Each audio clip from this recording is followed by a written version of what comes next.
안녕하세요. 오늘 저희가 좀 깊게 파고들 주제는요. 요즘 소프트웨어 개발 쪽에서 정말 핫한 개념이죠. 바이브 코딩입니다. 이게 뭐냐면 개발자가 AI 도움을 받아서 꼭 느낌으로 코딩하는 것 같다고 해서 붙은 이름인데요. 네, 유명한 AI 연구자 안드레이 카르파시가 이야기하면서 확 떴죠. 이게 도대체 뭐고 또 어떻게 작동하는지 그리고 이게 우리한테 어떤 의미가 있는지 좀 자세히 들여다보겠습니다. 네, 안녕하세요. 이 바이브 코딩이라는 게 단순히 코드를 빨리 짜는 문제를 넘어서는 것 같아요. 소프트웨어 개발이라는 그 과정 자체의 어떤 추상화 수준, 이걸 한 단계 더 끌어올리는 현상이라고 봐야죠. 추상화 수준이요? 네, 그 기계어에서 시작해서 뭐 어셈블리어, 고급 언어 이렇게 발전해 왔잖아요. 이제는 그 다음 단계로 자연어 프롬프트, 이걸로 가는 과정의 가장 최신 모습이다 이렇게 볼 수 있습니다. 오늘 그 본질이랑 영향을 좀 깊이 있게 얘기해 보죠. 아, 그러니까 핵심은 그거네요. 복잡한 논리나 뭐 설계도 같은 거 대신에 개발자가 가진 직관, 그 바이브 있잖아요. 그걸 AI한테 자연어로 그냥 설명하면 AI가 코드를 뚝딱 만들어준다. 네, 맞습니다. 그래서 뭐 영어가 제일 인기 있는 새로운 프로그래밍 언어다 이런 말까지 나온다면서요. 되게 흥미로운데요. 근데 이게 AI가 만들어준 코드를 내가 완벽하게 이해 못해도 그냥 쓸 수 있다는 건가요? 그게 기존의 뭐 AI 코딩 지원 도구랑 다른 점인가요? 네, 바로 그 지점이 중요합니다. 기존에는 AI가 도와줘도 결국 개발자가 코드를 이해하고 수정하는 게 기본이었는데 바이브 코딩은 그 경계가 좀 흐려지는 거죠. 그래서 개발자의 역할도 바뀌고 있어요. 역할이 어떻게 바뀌나요? 직접 코드 한 줄 한 줄 이렇게 입력하는 작성자라기보다는 AI한테 뭘 원하는지 명확하게 지시를 내리고 AI가 내놓은 결과물을 잘 검토하고 테스트하고 또 개선하는 역할. 뭐랄까, 오케스트라의 지휘자 같은 역할이 더 중요해지는 거죠. 아, 오케스트레이터? 네. 그렇게 되면 개발자는 좀 더 창의적인 문제 해결, 거기에 몰입하는 플로어 상태에 더 쉽게 빠질 수 있게 도와주기도 하고요. 또 하나는 아예 코딩 경험이 없는 사람들도 아이디어만 있으면 앱 개발에 도전해 볼 수 있게 되는 거. 문턱이 낮아지는 거군요. 그렇죠.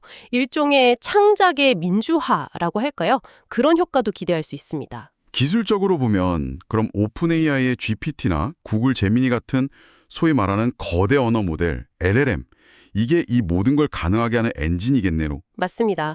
그 LLM이 핵심 기술이죠. 개발자가 자연으로 이런 기능 만들어줘 하고 입력하면 AI가 코드를 생성해주고 그걸 보고 이건 이렇게 바꿔줘 하고 피드백 주면 또 개선하고 이런 과정을 반복하는 거군요. 네, 정확합니다.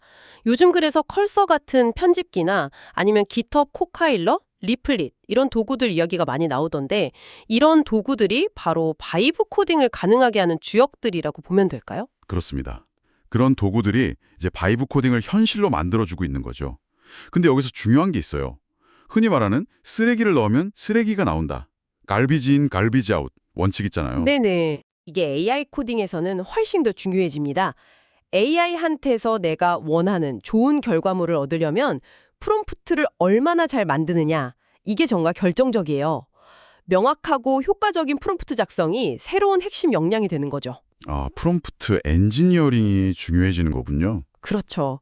그리고 아까 말씀하신 도구들도 약간 성격이 다른데요. 커서처럼 아예 AI를 중심으로 처음부터 설계된 바이브 네이티브 도구가 있고요. 깃허브 코파일럿처럼 기존 개발 환경에 AI 기능을 추가한 바이브 통합 도구들이 있습니다.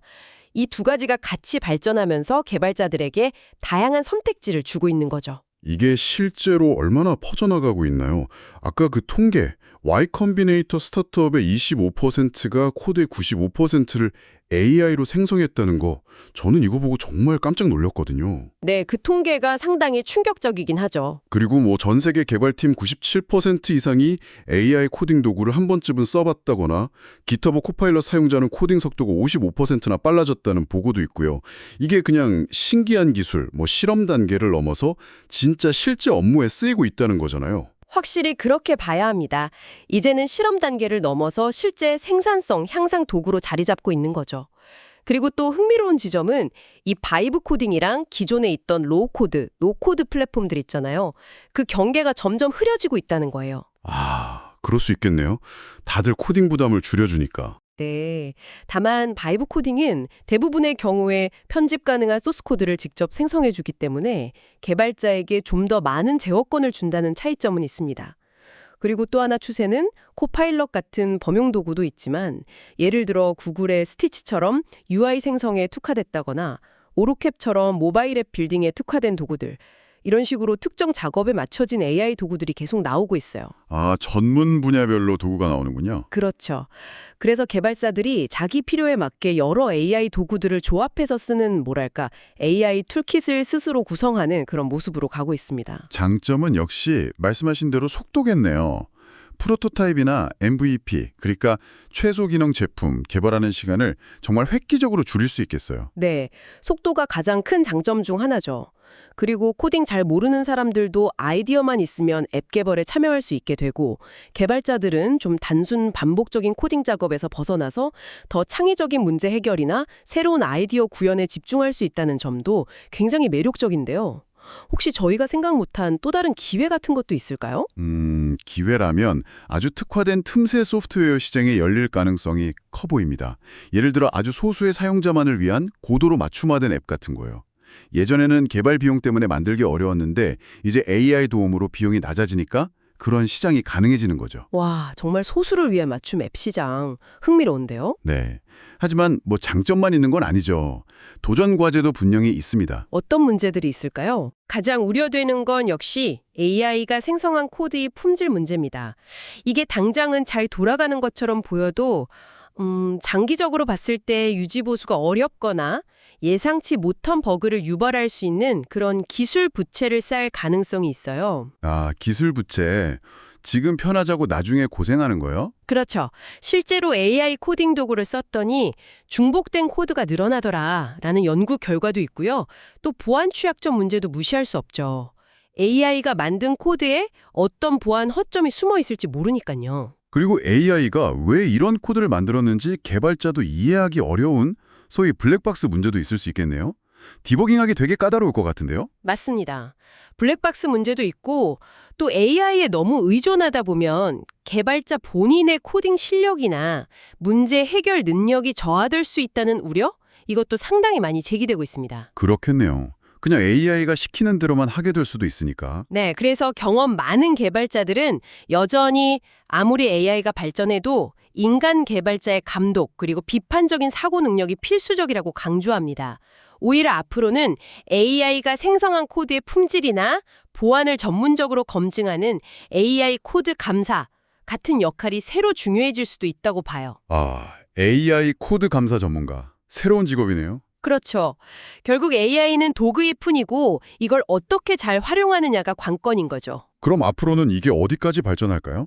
단순 코드 생성을 넘어서 뭐 배포나 모니터링까지 AI가 다 알아서 해주는 바이브옵스 뭐 이런 개념도 나오고 심지어는 그냥 요구사항만 던져주면 AI 에이전트가 스스로 앱을 다 만들고 관리까지 하는 그런 이야기도 들리던데요? 네, 그런 방향으로 발전할 가능성이 충분히 있습니다. AI 에이전트가 마치 개발팀의 새로운 동료처럼 함께 일하는 미래도 상상해 볼 수 있죠. 그렇게 되면 미래 개발자에게 요구되는 역량도 달라질 겁니다. 어떤 역량이 중요해질까요?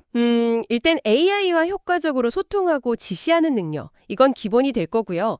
AI가 내놓은 결과물을 그냥 받아들이는 게 아니라 비판적으로 평가하고 검증하는 능력, 그리고 개별 코드보다는 전체 시스템의 구조를 보고 설계하는 아키텍처 역량, 마지막으로 끊임없이 발전하는 새로운 AI 도구들을 빠르게 배우고 익히는 학습 능력, 이런 것들이 더욱 중요해질 겁니다. 소위 말하는 시니어 개발자, 선임 개발자들의 역할도 좀 바뀔 수 있겠네요. 그렇죠. 어쩌면 선임 개발자는 여러 AI 에이전트들로 구성된 팀을 조율하고 지휘하는 뭐랄까 메타 개발자 같은 역할로 진화할 수도 있습니다.